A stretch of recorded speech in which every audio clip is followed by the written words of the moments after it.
Caião, saiu uma matéria aqui do antagonista que está contando a história, uma news, de uma entrevista que o Sérgio Moro agora deu pro Estadão. Foi divulgado ontem. Posso ler essa matéria para você? Pode. É rapidinho, curta, né? O texto é curto. Isso aí é o que? Foi o antagonista? O antagonista que deu aqui. O antagonista trabalha com textos pequenininhos. Textos pequenos, o antagonista não é muito longo não. São o quê? 4 parágrafos.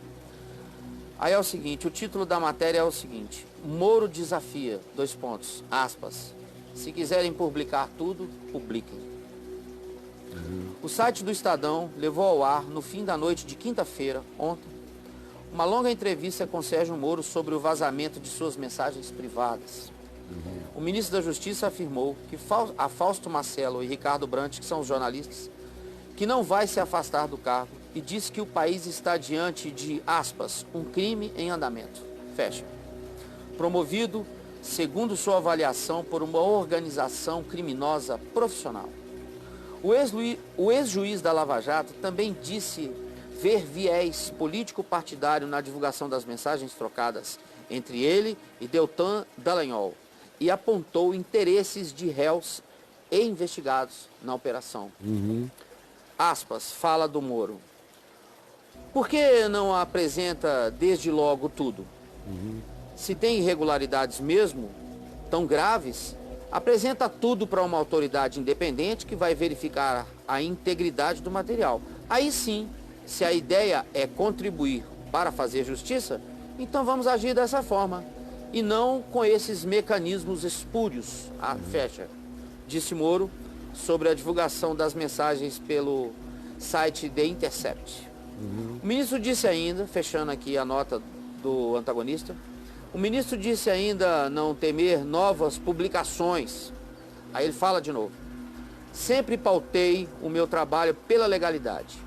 Os meus diálogos e as minhas conversas com os procuradores, com advogados, com policiais, sempre caminharam no âmbito da licitude.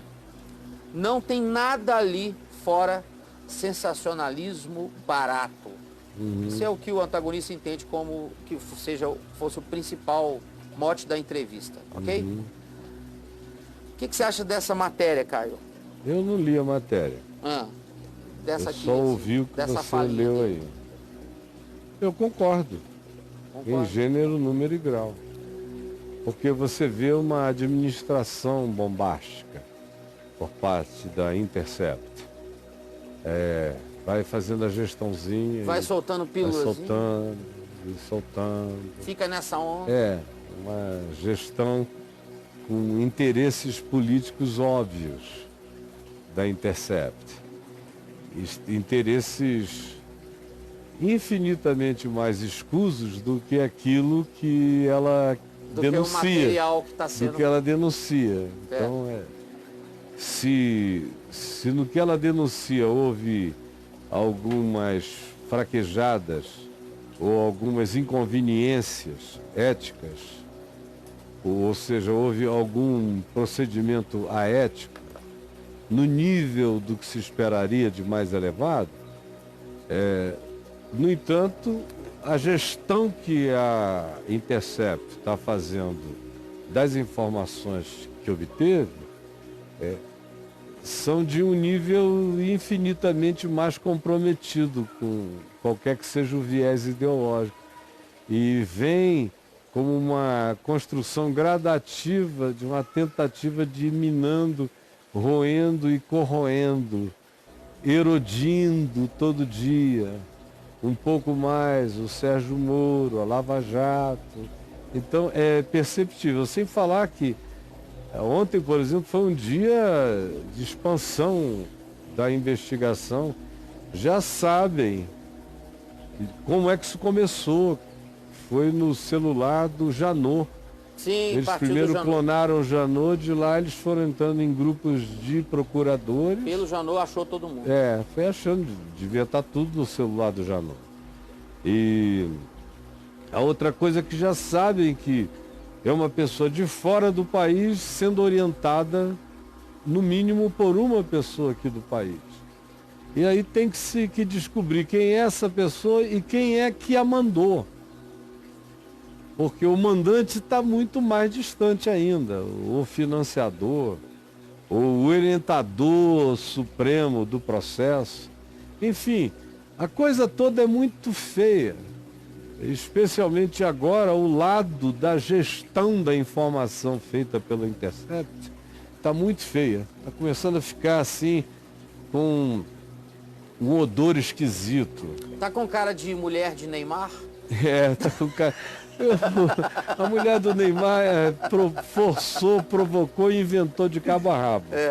Não é isso, literalmente de cabo a rabo. De cabo a rabo. Agora, não é exatamente isso que eu estou dizendo.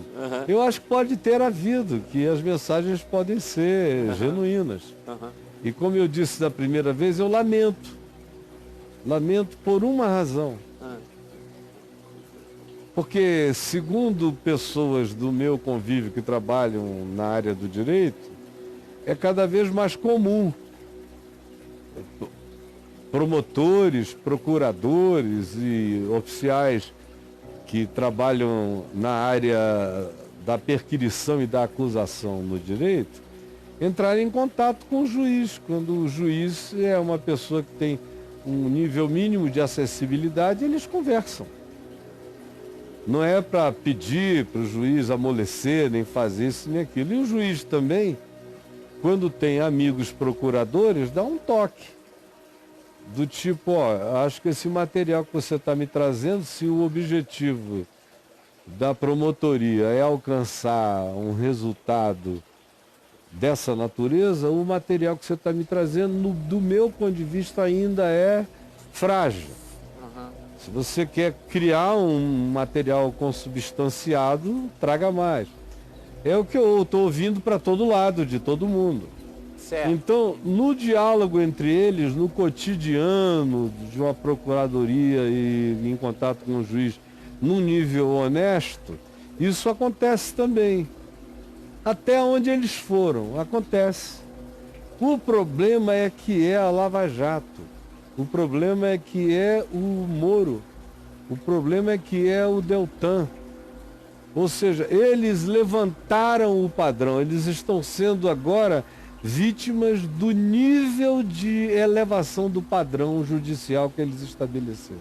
Sim. Do nível do processo em si, conforme eles propuseram.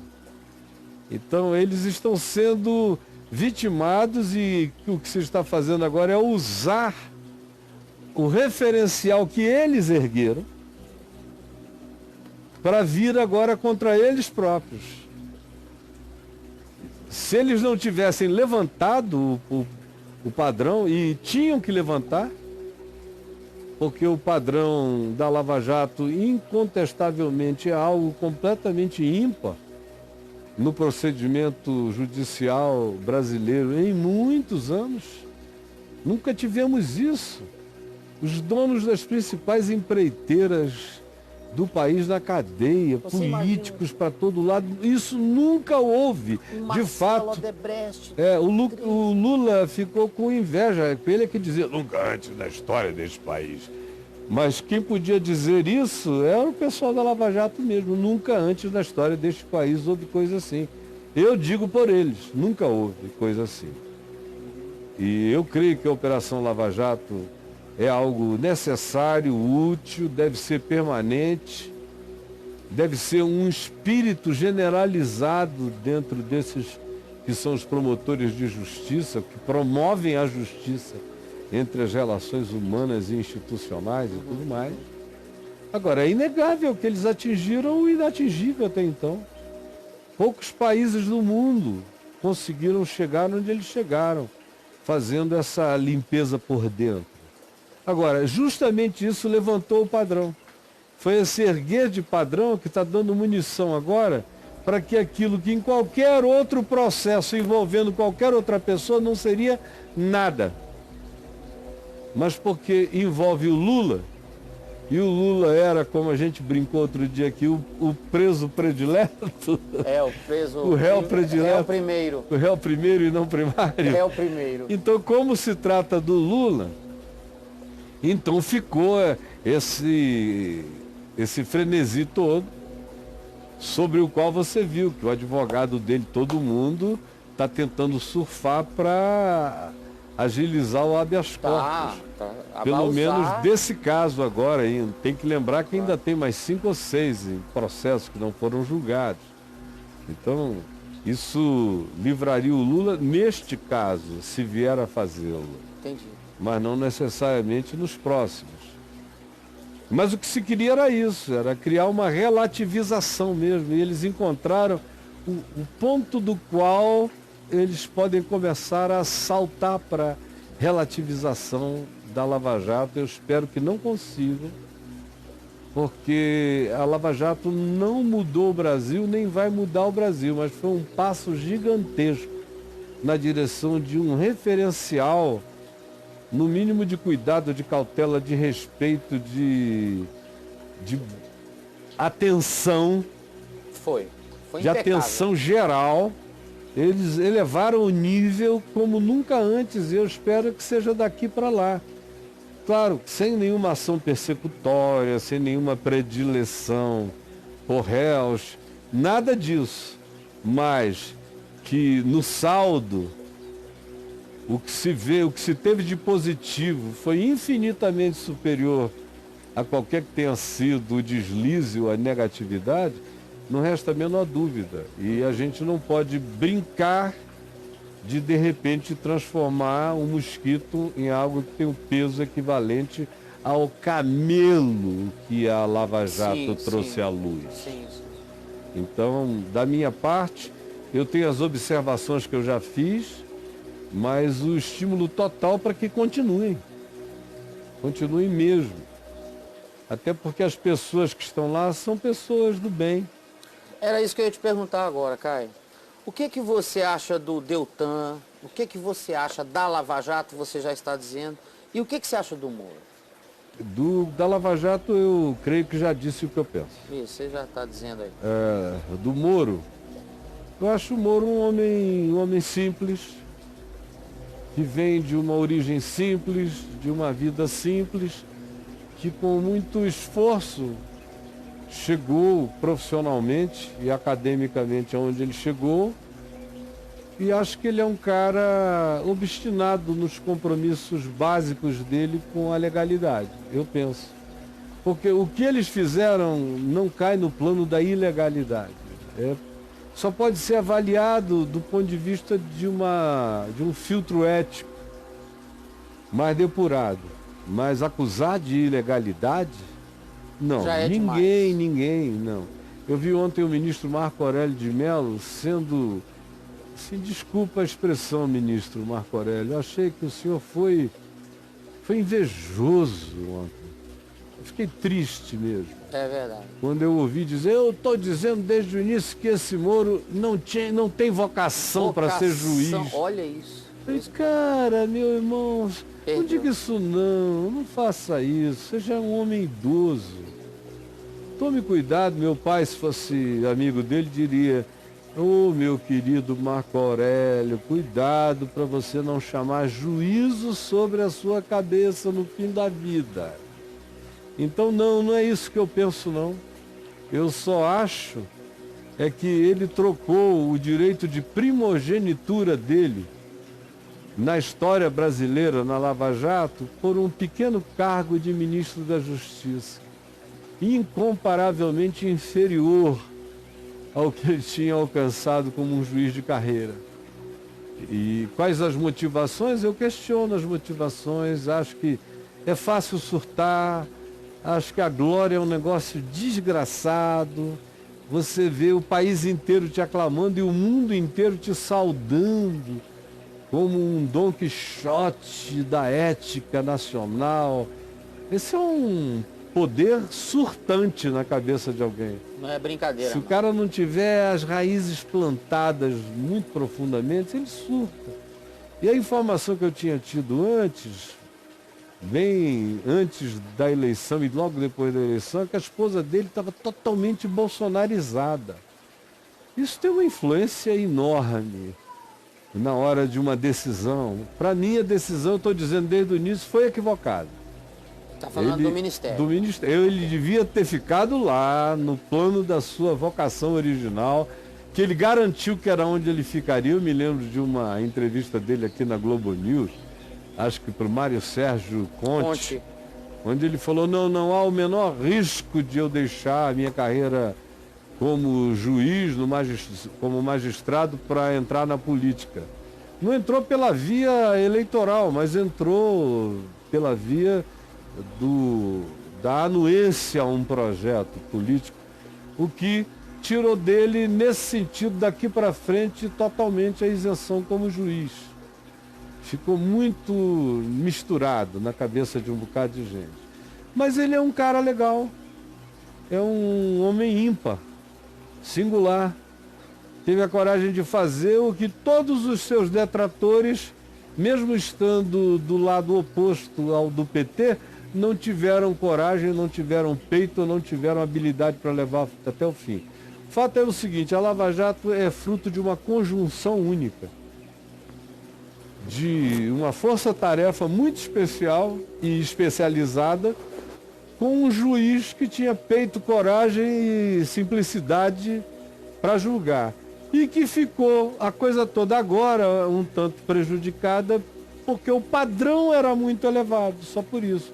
Porque se fosse num outro nível, e com outros protagonistas, ao invés de Lula fosse o Renan Calheiros, por exemplo, não ia ter ninguém falando nada a respeito das mesmas coisas se fossem encontradas. Ninguém.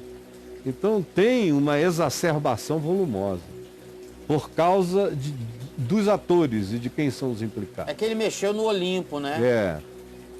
E o Deltan é um cara legal, um homem de Deus. Eu não o conhecia, eu conheci só aqui de mídia.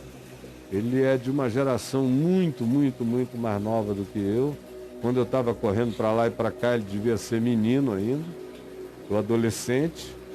E mais um ano depois da Lava Jato ter começado, eu estava pregando aqui no café, no Caminho da Graça, sendo transmitido ao vivo.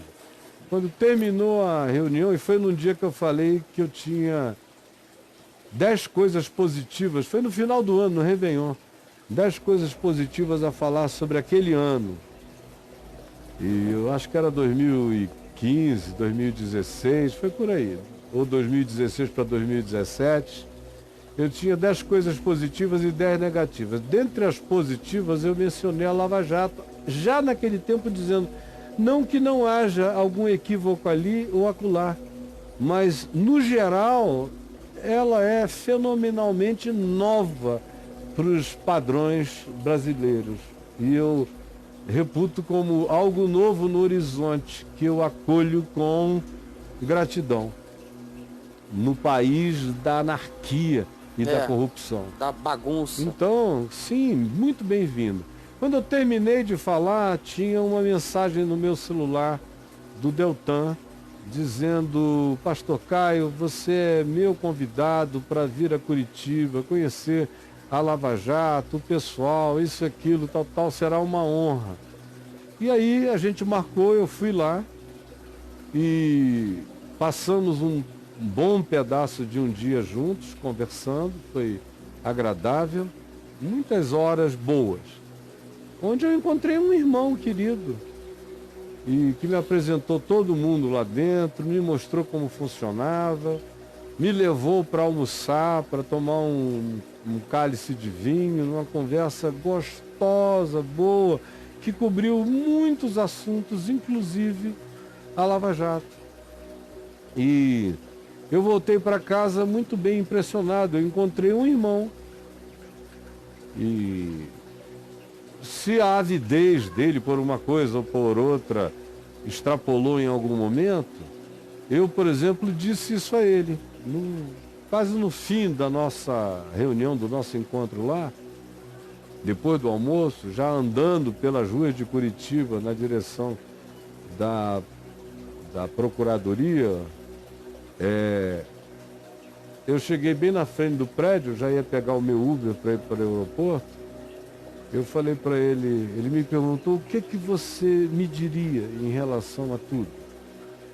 Eu falei, eu diria só para vocês continuarem bem cautelosos e, por exemplo, evitarem alguma coisa como aquela projeção, O PowerPoint. o PowerPoint. Falei, acho que o PowerPoint foi precipitado. Mas ele já tinha rolado o PowerPoint quando você encontrou com ele? Já. Tá. Por isso que eu falei. Eu acho que aquilo ali comeu mais do que acrescentou qualquer coisa. Vocês deviam ser mais prudentes e deixar para fazerem qualquer apresentações desse tipo a posteriori. Ou seja, menos midiáticos. Porque a mídia tem um poder de arrebentar tudo para um lado ou para o outro com uma facilidade enorme. A mídia é a rainha dos exageros. Ela vive de exageros. Então, se eu tiver que dar um conselho, o conselho é esse. Muita prudência. Mas no mais, o que aconteceu com ele? Já aconteceu contigo 1 milhão de vezes, aconteceu com um monte de gente. Só que você é só você. Você é só você, eu sou só eu. Ele está, todavia, numa posição diferente. Eu não estou dizendo que o que aconteceu com ele do ponto de vista de invasão de informações, que isso é incomum. Mas eu estou dizendo, esquecendo a informação, só imaginando que aconteceu como aconteceu e ninguém ficou sabendo. Mas só o fato de ter acontecido como aconteceu, mesmo que ninguém tenha ficado sabendo, nem por causa disso que aconteceu, como aconteceu, no caso específico da Lava Jato, não deveria ter sido como foi. Nesse aspecto da comunicaçãozinha, exclusivamente por causa do padrão que eles levantaram. Foi como Jesus disse aos seus discípulos: se a vossa justiça não exceder em muito a dos escribas e fariseus, não entrareis no reino de Deus. Nesse caso aqui, porque a justiça deles excedeu em muito a dos demais juízes e procuradores, é que eles estão sendo julgados e maltratados na perspectiva atual, como se os próprios achados, os 13 bilhões que a Lava Jato já trouxe de volta, tivessem vindo do nada. Veio de onde? E todo esse pessoal, centenas na cadeia. Quanta grana não voltou? Então, pelo amor de Deus, vamos deixar o mosquito ser mosquito e o camelo ser camelo. E não vamos perder o senso de proporção nessa hora. Tá bom? E aí? E o Deltan, concluindo, é uma pessoa a quem eu quero bem. Meu irmão, em Cristo Jesus. Que coisa linda. Mas e aí? Vamos lá, né? Vamos lá. Caio. Eu não estou nem aí pro que pensam, brother. Tem que fazer uma outra. O outra. fato de que ele é meu irmão em Cristo Jesus é fato consumado. Você achou coerente a declaração do Bolsonaro ontem? Qual? Acerca desse caso também? Que ele falou que o bem que a Lava Jato fez, que ficou para a história, não sei o quê. Tudo que o Bolsonaro fala que tem a ver com a realidade, eu estou de acordo. Eu só não estou de acordo com as impropriedades, com as irrealidades, com a mania de perseguição, com a paranoia dele, com a briga dele com ele mesmo e atribui tudo à mídia ou a quem quer que seja. Ontem eu fiquei triste mesmo, foi com a saída do Santos Cruz. Sim. Mais uma intriga vinda da Casa do Carvalho, segundo dizem. Isso é que me entristeceu profundamente, porque aquele era um dos caras mais confiáveis no Palácio do Planalto. Foi o que defendeu, né, o pessoal do Carvalho. A minha solidariedade total para com Santos Cruz e a minha oração para que quem quer que venha não seja um ser arreganhado para o Bolsonaro. Porque o Santos Cruz foi embora porque não arreganhava. Era um cara que não ficava de quatro. Então, por isso ficou insuportável. Porque, aparentemente, para trabalhar nesse governo, o cara tem que estar disposto a ajoelhar e rezar. Tem que estar disposto ao dar ou desce. Exatamente. E aí? Se arrisca um